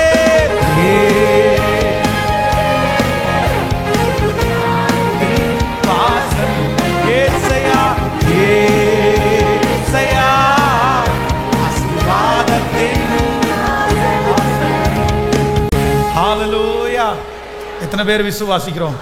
சோர்ந்து போகிறவனுக்கு அவர் பலன் கொடுத்து சத்துவம் இல்லாதவனுடைய சத்துவத்தை, நீங்க எவ்வளவு டீப்பா சோர்ந்து போனாலும் இன்னைக்கு உங்களை தட்டி எழுப்புவேன்றத கர்த்தர் நிரூபிக்கிறார். நம்பர் 1, முதலாவதாக இந்த தேவனுடைய மனுஷனாகிய மோசைக்கு வந்து ஃபர்ஸ்ட் இருந்த ஒரு பெரிய சோர்வு என்ன அப்படின்னா, என்னுடைய கனவுகள் எல்லாம் என்னுடைய ஆசைகள் எல்லாம் நிராசையாக்கப்பட்டதுனால அவன் ரொம்ப சோர்ந்து போயிட்டான். எல்லாம் போச்சு, எல்லாம் போச்சு. படித்த படிப்பெல்லாம் வேற, அது போச்சு. நம்பர் 2, இரண்டாவதாக இவனை மாதிரி திறமைசாலி யாருமே இல்லை, இவனை மாதிரி டேலண்ட் உள்ளவன் யாருமே இல்லை. ஆனால் இன்னைக்கு பார்த்தீங்க அப்படின்னா இவனுடைய ஒரு டேலண்ட் கூட இவனுக்கு என்ன பண்ணலை சொல்லுங்களேன், கை கொடுக்கவே இல்லைங்க. ஒரு டேலண்ட் கூட கை கொடுக்கல. இன்னைக்கு எங்கேயாவது மேடை போட்டு அவர் பேசுறாரா மோசை அப்படின்னு கேட்டால் கிடையாது. இன்னைக்கு யாருக்காவது 10 பேருக்கு உட்கார்ந்து மோசை வந்து பாடம் நடத்துறாருன்னு கேட்டால் கிடையாது. ஆனால் படித்ததெல்லாம் இதுக்காக தான், அவருக்கு சொல்லிக் கொடுத்ததெல்லாம் இதற்காக தான். ஆனால் அவருடைய எந்த டேலண்ட்டுமே யூஸ் பண்ணாமல் இப்போ என்ன பண்ணிட்டு இருக்காரு தெரியுமா? மாமனாருடைய ஆடை மேய்ச்சிட்டு இருக்கிறாரு. அவர் படித்ததுக்கும் இதுக்கும் சம்பந்தமே இல்லை, அவருடைய டேலண்ட்டுக்கும் இதுக்கும் சம்பந்தமே இல்லை, சம்பந்தமே இல்லை. யாரோ ஒருத்தரை கர்த்தர் இன்னைக்கு தேற்றிட்டே இருக்கிறாரு, யாரோ ஒருத்தரை தேற்றிட்டே இருக்கிறாரு. பாஸ்டர் இந்த மோசை அதுதான் பாஸ்டர், நான் தான் பாஸ்டர், நான் தான் பாஸ்டர். ஆனால் உங்க மேல தான் ஆண்டவர் சொல்றாரு, பெரிய நோக்கத்தை வச்சிருக்கிறாரு. நீ சகலத்தையும் திருப்பி கொள்ளுவாய், சகலத்தையும் திருப்பி கொள்ளுவாய், சகலத்தையும் திருப்பி கொள்ளுவாய். நீங்க படிச்ச படிப்பை காட்டிலும், நீங்க வளர்த்தி கொண்ட திறமையை காட்டிலும் அவர் கொடுக்கிற ஞானம், அவர் கொடுக்கிற திறமை உங்களை எட்டாத உயரத்திற்கு கொண்டு போய் விடும். உங்க பிள்ளைக்கு நீங்க கொடுத்த படிப்பை விட, உங்க பிள்ளைக்கு நீங்க கொடுத்த திறமையை விட அவன் மேல கர்த்தர் வச்சிருக்கிற அபிஷேகம், கர்த்தர் அவன் மேல வச்சிருக்கிற கிருபை அவனை எட்டாத உயரத்திற்கு கொண்டு போகும். பிரதர், இது தீர்க்க தரிசனமான வார்த்தை. சிஸ்டர், இது தீர்க்க தரிசன வார்த்தை. இந்த 7 நாள் ஜெபத்திற்கு பிற்பாடு உங்களுக்குள்ளேயே ஒரு பெரிய டிரான்ஸ்மிஷனை நீங்க பாப்பீங்க. இது கர்த்தரால் உண்டாகிறது. கரங்களை தட்டி நம்புறேன் நம்புறேன் நம்புறேன் நம்புறேன் முழு பலத்தோடு. ஹல்லேலூயா. சோ நம்பர் 3, மூன்றாவதாக இந்த மோசைக்கு சோர்ந்து போறதற்கு என்ன ரீசன்? இவ்வளவு சோர்ந்து போறதுக்கு என்ன ரீசன் அப்படின்னா, ஆண்டவர் இவ்வளவு தூரம் கூப்பிட்டு, இவ்வளவு தூரம் சொல்லி, இவ்வளவு தூரம் தட்டி கொடுத்து, இத்தனை சொப்பனத்தை காமிச்சு, அவனுடைய கையை மடியில போடுறா அப்படின்றாரு. மடியில போடுறான், உள்ள போடும்போது நல்ல கையா போடுறான், வெளியில போடும்போது குஷ்டரோகமான கையா மாறுது. அவன் பயப்படுறான். சரி திரும்பி கையை போடுறான் அப்படின்றாரு. திரும்பி மடியில கையை போட்டு எடுத்தா அது பழையது மாதிரி ஆகுது. கோலை போடுன்றாரு, கோலை போட்டா பாம்பா மாறுது. அதனுடைய வாழை பிடிச்சிருன்றாரு, வாழை பிடிச்சா திரும்ப கோலா மாறுது. இப்படியே ஆண்டவர் வந்து அவனை மோட்டிவேட் பண்ணிட்டே இருக்கிறாரு, தட்டி கொடுத்துட்டே இருக்கிறாரு. இல்லடா இல்லடா இல்லடா, நான் இல்ல, அவங்க என்ன நம்ப மாட்டாங்க, அப்படியெல்லாம் இல்லை, அவங்க எப்படி என்ன நம்புவாங்க? நான் இந்த சூழ்நிலையில உட்கார்ந்துருக்கிறேனே, நான் இந்த சிச்சுவேஷன்ல உட்கார்ந்துருக்கிறேனே, நான் போய் அவங்கள்ட்ட சொன்னா அவங்க எப்படி நம்புவாங்க? இல்ல, நான் இருக்கிறவராகவே இருக்கிறேன் என்று சொல். என்னென்னமோ பண்ணி பார்க்கிறாரு. ஆனா இந்த மோசைக்கு முடியவே இல்லை. நான் எழும்ப மாட்டேன் ஆண்டவரே, நான் முடிஞ்சிட்டேன் ஆண்டவரே. ஆனா நம்பர் 3, மூணாவது இவனுக்கு இருந்த சோர்வு என்ன அப்படின்னா, ஒரு வசனத்தை வாசிங்க. எபிரேயர் 11ஆம் அதிகாரத்தினுடைய 25வது வசனத்தை வாசிக்கலாமா? எபிரேயர் 11ஆம் அதிகாரத்தினுடைய 25வது வசனத்தை வாசிக்கலாம். எபிரேயர் 11ஆம் அதிகாரம் 25வது வசனத்தை வாசிக்கலாம். அநித்தியமான பாவ சந்தோஷங்களை அனுபவிக்கிறதை பார்க்கலும் தேவனுடைய ஜனங்களோட துன்பத்தை அனுபவிக்கிறதையே தெரிந்து கொண்டு. நீங்க 24வது வசனத்திலிருந்து வாசிக்கலாமா? 11ஆம் அதிகாரம் 20. விசுவாசத்தினாலே மோசே தான் பெரியவன் ஆன போது பார்வோனுடைய குமாரத்தியின் மகன் எனப்படுவதை வெறுத்து அநித்தியமான பாவ சந்தோஷங்களை அனுபவிக்கிறதை பார்க்கலும் தேவனுடைய ஜனங்களோட துன்பத்தை அனுபவிக்கிறதையே தெரிந்து கொண்டான். சரி, எவ்வளவு பெரிய விஷயம் பாருங்க. மோசே தான் பெரியவனான காலத்தில் யாருடைய பிள்ளைன்னு நினைக்கிறதுக்கு விரும்பலையாமா. பார்வோனுடைய குமாரத்தியின் மகன் என்று எண்ணப்படுவதை வெறுத்து. அப்படின்னா பெரிய இடத்துல உட்கார்ந்து இருக்கிறான், பணக்கார வீட்டில் உட்கார்ந்து இருக்கிறான், அவனுக்கு என்ன வேணாலும் கிடைக்கும், யாரு வேணாலும் என்ன வேணாலும் செய்வாங்க, அவன் நடந்தா 10 பேர் கூட நடப்பாங்க. ஆனா அந்த இடத்த அவன் என்ன பண்ணானாமா? வெறுத்து அநித்தியமான பாவ சந்தோஷங்களை அனுபவிக்கிறதை பார்க்கலாம் தன்னுடைய ஜனங்களோட சேர்ந்து துன்பத்தை அனுபவிக்கிறதை. இவனுக்கு மனசு ஏன் கஷ்டமா இருக்கு தெரியுமா? ஏன் இவ்வளவு சோர்வு தெரியுமா? தேவனுக்காக இவ்வளவு வாழ்ந்தேனே, இவ்வளவு விட்டுட்டு வந்தேனே, என்னுடைய தாயின்னு சொல்ற அந்த பெரிய பணக்காரியை விட்டுட்டு வந்தேனே, உன்னதமான இடத்தை நான் விட்டேனே, ஃப்ரெண்ட்ஸை நான் விட்டேனே, இவ்வளவு பெரிய காரியத்தை விட்டுட்டு அந்த அநித்தியமான பாவ சந்தோஷத்தை வேண்டாம், எனக்கு துன்பம்னா கூட ஆண்டவரோட இருக்கிறது போதும்னு நினைச்சு வந்தேனே. ஆனா என்ன ஆண்டவர் ஏன் மறந்தாரு? என்ன ஆண்டவர் ஏன் விட்டு கொடுத்தாரு? அப்போ இருதயத்துல சோர்வுக்கு காரணம் நான் செய்த நீதிக்கு பதில் கிடைக்கல, என்னுடைய பரிசுத்தத்திற்கு பதில் கிடைக்கல. இந்த ஜெபத்தில் இந்த சத்தத்தை கேட்கிற ஆண்டவருடைய பிள்ளைகளே, உங்களுடைய சோர்வுக்கு இது ஒரு காரணமாக கூட இருந்திருக்கலாம். நான் எல்லார போல இல்லை பாஸ்டர், காலேஜில் எல்லார போல இல்லை, ஸ்கூலில் எல்லார போல இல்லை. எனக்கு கிடைக்கிற நேரத்தில் நான் ஜெபம் பண்ணேன், முடிஞ்ச வரைக்கும் நான் பரிசுத்தமாக வாழ்ந்தேன். எத்தனையோ பேர் என்னென்னமோ செஞ்சாங்க, நான் எதுவும் செய்யலை. எத்தனையோ பேர் லவ் பண்ணாங்க, நான் அதை பண்ணலை. எத்தனையோ பேர் பேசினாங்க, நான் அதை பேசலை. ஆனால் அவங்கெல்லாம் நல்லா இருக்கிறாங்கல்ல, அவங்கெல்லாம் சந்தோஷமா இருக்காங்கல்ல, நான் ஏன் இப்படி இருக்கிறேன்? என்னை ஏன் இப்படி கர்த்தர் நடத்துறாரு? எனக்கு ஏன் இப்படி கர்த்தர் அனுமதிச்சாரு? நான் பரிசுத்தமா வாழ்ந்ததனுடைய பரிசு இதுதானா? நான் நீதியா இருந்ததனுடைய பரிசு இதுதானா? நான் உலகத்தை வெறுத்த ஆண்டவரை நேசனுடைய பரிசு இதுதானா? நான் என்னுடைய குடும்பத்தை வெறுத்து, என்னுடைய சொந்தக்காரங்களை வெறுத்து, விக்கிரக ஆராதனையை வெறுத்து ஆண்டவரை தேடி வந்ததற்கு பதில் இதுதானா? அந்த பதில் கிடைக்காததுனால அவனுடைய இருதயத்துல சோர்வு. ஆனாலும் நான் நம்புகிறேன், அவருடைய நாமத்திற்காய் காண்பித்த அன்புள்ள பிரயாசத்தை மறந்து விடுவதற்கு அவர் அநீதி உள்ள தேவன் அல்ல. உன் இளம் வயதின் பக்தியையும் நீ வாழ்க்கைப்பட்ட போது உனக்கு இருந்த நேசத்தையும் கணக்கில் வைத்திருக்கிற கர்த்தர், வாலிப தம்பி கணக்கில் வைத்திருக்கிற கர்த்தர், வாலிப தங்கச்சி கணக்கில் வைத்திருக்கிற கர்த்தர். அம்மா, உங்க ஜெபத்தை கர்த்தர் கணக்கில் வச்சிருக்கிறாரு, உங்க விசுவாசத்தை கர்த்தர் கணக்கில் வச்சிருக்கிறாரு. நீங்க கர்த்தருடைய நாமத்திற்காய் காண்பித்த அந்த பக்தி வைராக்கியத்தை கர்த்தர் கணக்கில் வச்சிருக்கிறாரு. கண்டிப்பாக மோசையை தேடி வந்தது உண்மையானால் உங்களை தேடி வருவார். இந்த ஆண்டு முடிகிறதுக்குள்ளே தேடி வருவார். சோர்ந்துவோ இருக்கிற உங்களுக்கு பலன் கொடுத்து, தட்டி கொடுத்து, நீ எனக்காக வாழ்ந்த வாழ்க்கைக்கு நான் ஒரு மகிமையை தருவேன் என்று கர்த்தர் நிச்சயம். ஹல்லேலூயா. சோர்ந்து போகிறவனுக்கு பலன் தந்து சத்துவம் இல்லாதவனுடைய சத்துவத்தை பெருக பண்ணுகிற கர்த்தர். நம்பர் 3, மூணாவது, இந்த மோசைக்குள்ள இவ்வளவு சோர்வு வருவதற்கு காரணம் என்ன அப்படின்னா, நான் இவ்வளவு ஆண்டவரை தேடி, நான் இவ்வளவு ஆண்டவருக்கு பிரியமாய் வாழ்ந்து. ஒருவேளை நீங்கள் கலந்து கொள்கிற முழங்கால் யுத்த ஜெபம் இது 5வதான முழங்கால் யுத்த ஜெபமா இருக்கலாம். ஒவ்வொரு ஜெபத்திற்கும் ஆனா ஆண்டவர் ஏன் அமைதியா இருக்கிறார்? ஆண்டவர் ஏன் மௌனமா இருக்கிறார்? ஆண்டவர் பார்க்கலையா? எல்லாரும் சினிமா தியேட்டருக்கு போகும்போது நான் சர்ச்சுக்கு தானே பாஸ் வந்தேன். எல்லாரும் வீட்டில் உட்காந்துருக்கும் போது நான் ஆண்டவரை தேட தானே பாஸ் செஞ்சேன். எல்லாரும் வெறும் புத்தகத்தை எடுத்துட்டு போகும்போது நான் பைபிள் எல்லாம் எடுத்துட்டு போனேன். நான் நம்புறேன், யாரு பார்க்கறாங்களோ இல்லையோ, கர்த்தர் பார்க்கிறார். மோசே கர்த்தருக்காக வாண்பித்த பக்தி வைராக்கியத்தை ஆண்டவர் பார்த்தார். உங்களை கர்த்தர் பார்ப்பார். ஒரு நாள் நீங்கள் திடப்படுவீர்கள், ஒரு நாள் நீங்கள் பலப்படுவீர்கள். ஹல்லேலூயா. நம்புறவங்க கரங்களை மேல உயர்த்தி, நன்றி ஆண்டவரே, இதுவரையிலையும் எனக்கு நன்மை செய்தவர் நீங்க தான் ஆண்டவரே. கண்டிப்பா நான் நம்புறேன், என் தேவன் எனக்காக ஏதாகிலும் ஒன்றை அவர் செய்வார். நிச்சயமாய் நிச்சயமாய் அவர் ஒரு நாள் என்னை மறக்க மாட்டார். ஹல்லேலூயா.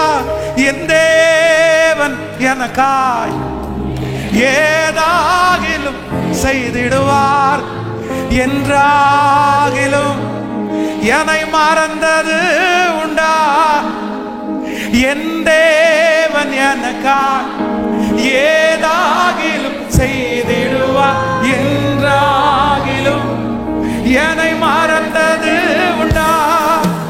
கிரகிக்க முடியா காரியம் செய்வே சர்வ ஞானியே உம்மை யாரா சொல்லு. நன்றிப்பா.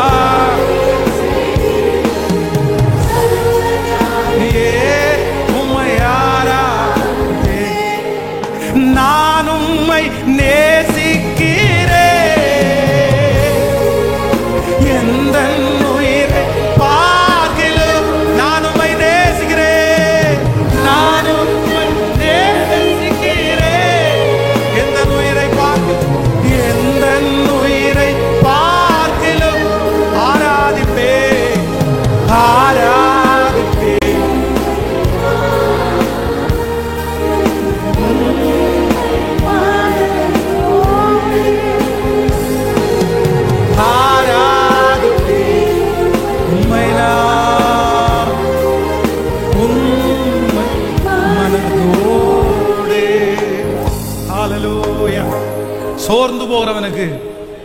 சோர்ந்து போகிறவனுக்கு அவர் பலன் கொடுத்து சத்துவம் இல்லாதவனுடைய சத்துவத்தை பெருக பண்ணுகிற கர்த்தர்.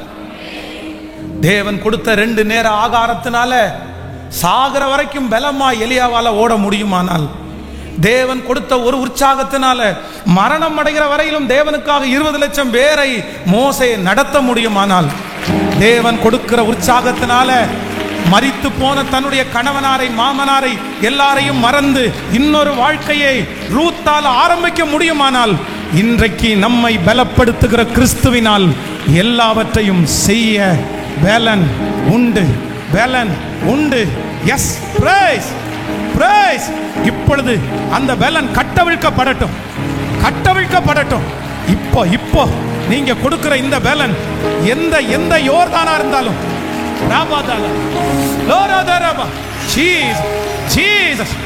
மலைகளை தாண்டி மலைகளை தாண்டி மலைகளை தாண்டி மலைகளை தாண்டி. ஹல்லேலூயா. நம்பர் 4, 4வதாக இந்த மனுஷனுக்குள்ளே இருந்த இந்த சோர்வுக்கு காரணம் என்ன அப்படின்னா, வாசிக்கலாம் ஒரு வசனத்தை.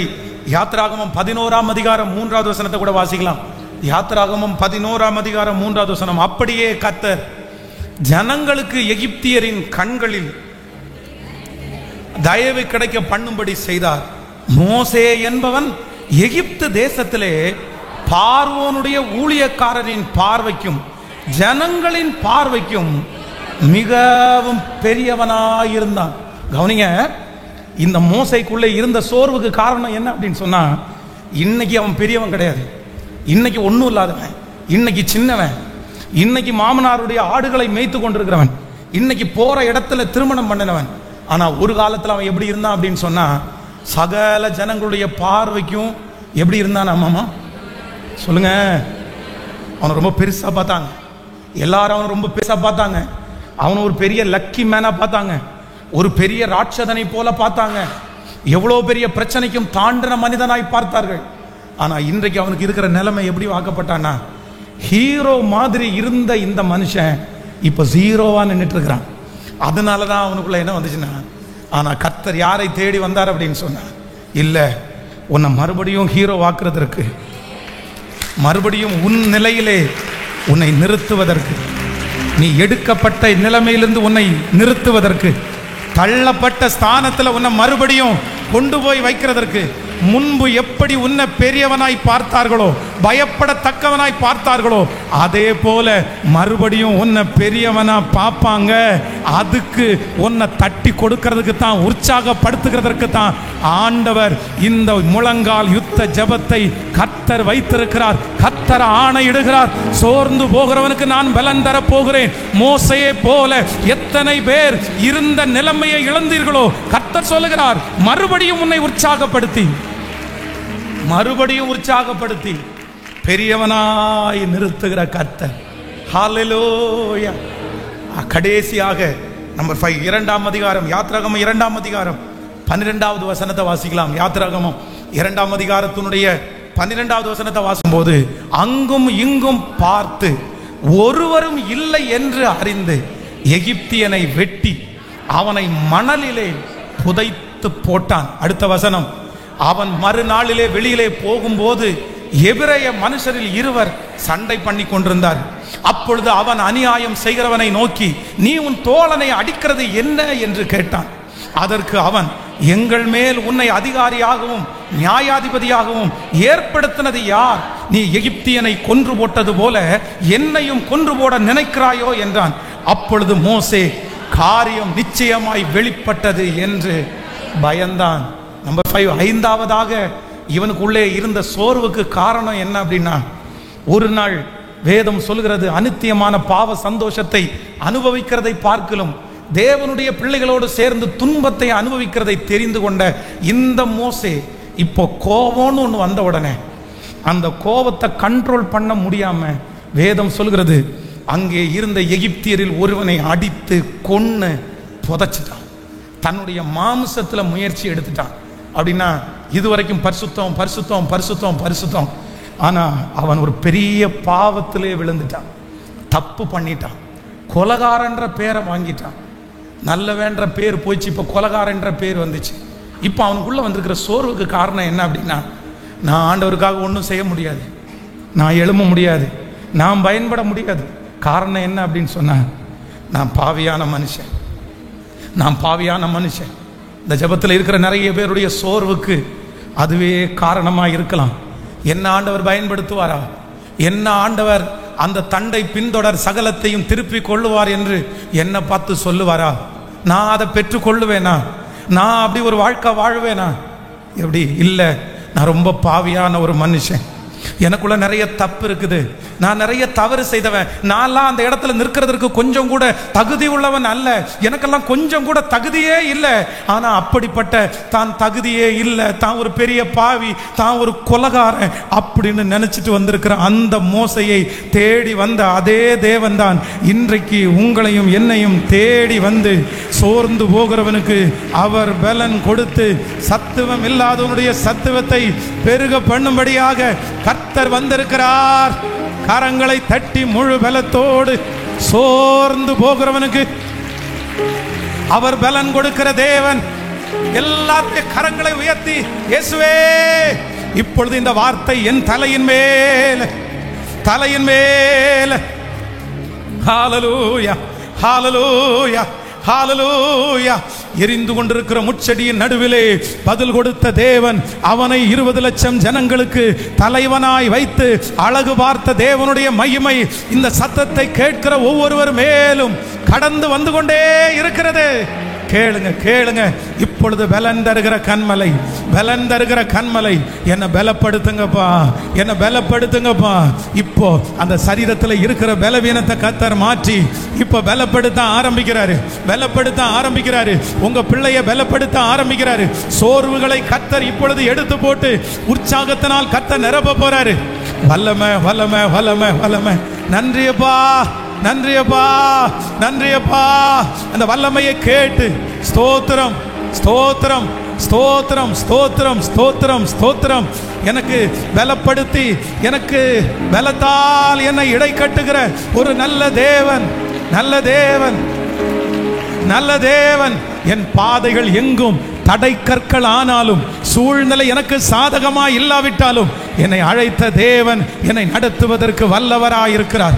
உங்களை நிச்சயம் நடத்துவார். இந்த 7 நாட்கள் முழங்கால் யுத்த ஜெபம் முடியும் போது சோர்ந்து போகிற நீங்கள் பலன் அடைவீர்கள். இப்பொழுது எலியாவை பலப்படுத்தின அந்த மகிமை ஒவ்வொரு வரையும்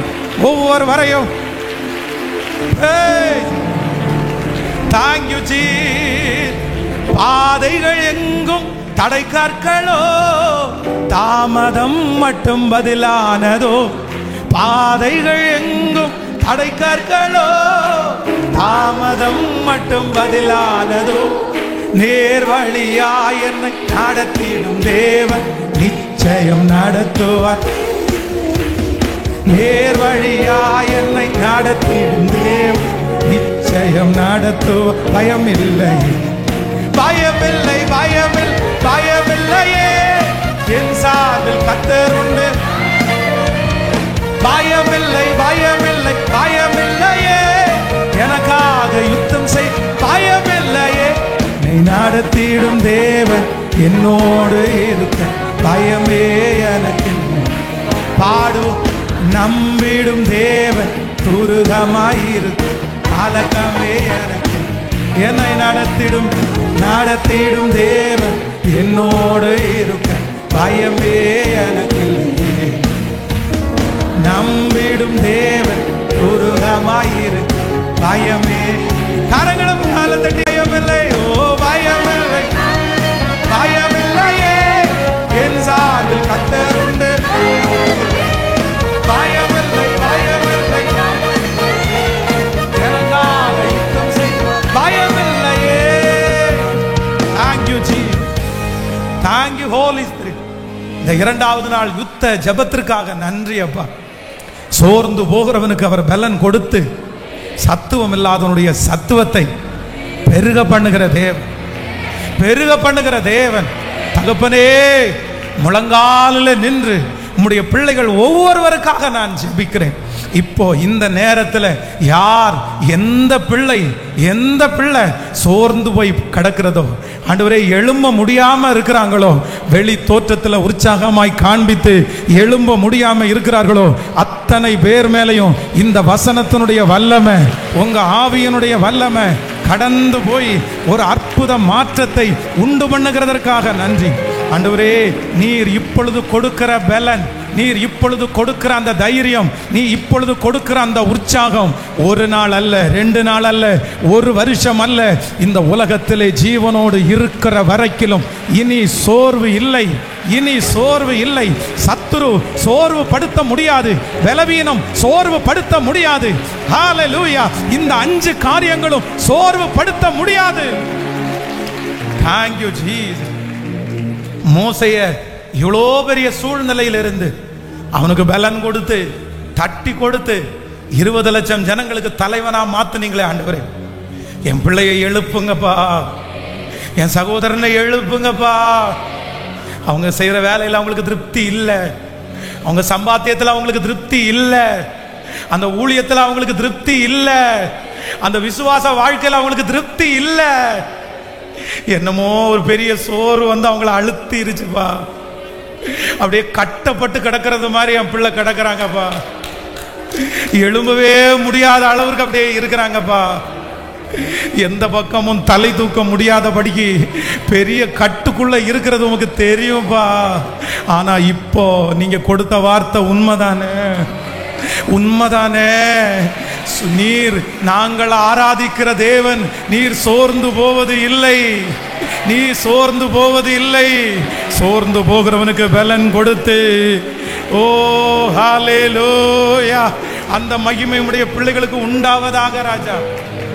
அவங்க சோர்விலிருந்து தட்டி எழுப்புறதற்கு மோசேக்கு அழைப்பை கொடுத்தீங்கல்ல, மோசேய ஒரு நாள் வனாந்தரத்தில் தேடி வந்தீங்கல்ல. இன்றைக்கு ராத்திரி எந்த இடத்துல என் பிள்ளை இருந்தாலும் அந்த இடத்துல என் பிள்ளைய தேடி வாங்கப்பா, தேடி வாங்கப்பா. அவங்க கையிலே இருக்கிற சாதாரணமான அந்த கோல் அற்புதத்தின் கோலா மாறினது போல எங்க பிள்ளையினுடைய கையிலே இருக்கிற சாதாரணமான அந்த அபிஷேகம் விலையேற பெற்ற அபிஷேகமாய் மாறட்டும். சாதாரணமான அந்த வேலை பெரிய வேலையாய் மாறட்டும். சாதாரணமான அந்த திறமை பெரிய திறமையாய் மாறட்டும். இப்போ இப்போ இப்போ இப்போ praise abadallar labaradallar ribavaradallar kini akini akini இப்போ இப்போ அந்த கோல், அந்த அபிஷேகம், அந்த மகிமை, அந்த தாளந்து பல மடங்கு பல மடங்கு பல மடங்கு இப்போ மல்டிப்ளை ஆகட்டும், மல்டிப்ளை ஆகட்டும். ஸ்தோத்திரம். அதுக்கு உயிர் கொடுப்பீராக, அந்த தரிசனத்துக்கு உயிர் கொடுப்பீராக, அந்த செத்த இடத்திற்கு உயிர் கொடுப்பீராக.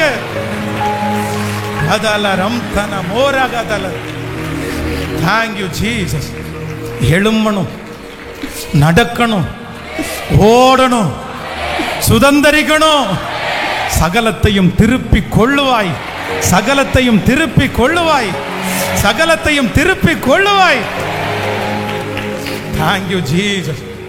நீ சொன்ன அத்தனை நல் வார்த்தைகளும் எங்க பிள்ளைங்க தலைமையில நடந்ததற்காக நன்றி. இனி பிசாசு சோர்வுக்குரிய எது கொண்டு வந்தாலும் உடனே எங்க பிள்ளை அப்பாலை போ சாத்தான், இயேசு எனக்குள்ளே இருக்கிறார். நான் பெரிய காரியத்திற்காக அழைக்கப்பட்ட பிள்ளை, நானே சோர்ந்து போய் படுக்க கூடாது. அந்த கணவனாருடைய வார்த்தையினால இனி சோர்ந்து போய் படுக்க கூடாதுப்பா. மனைவியினுடைய வார்த்தையினால சோர்ந்து போய் படுக்க கூடாதுப்பா. மேனேஜர் சுத்தி இருக்கிறவங்க வார்த்தையை கேட்டு என் பிள்ளை சோர்ந்து போகிற அந்த நிலைமை இனி வேண்டாம், இனி வேண்டாம், இனி வேண்டாம், இனி வேண்டாம். என்னை பலப்படுத்துகிற கிறிஸ்துவினால் எல்லாவற்றையும் செய்ய எனக்கு வேலன் உண்டு. Thank you Jesus. இந்த 7 நாட்களும் உம்முடைய மகிமை எங்கே ஒவ்வொருவரையும் தாங்கட்டும். ஆன்லைன் மூலமாய் எங்காங்கே எந்த இடத்துல இருந்தெல்லாம் இந்த சத்தம் யாருடைய காதுகளிலெல்லாம் தொனிக்கிறதோ அங்கெல்லாம் உங்க வல்லமை புறப்பட்டு போகட்டும்பா. பிள்ளைகளை ஆசீர்வதியும்.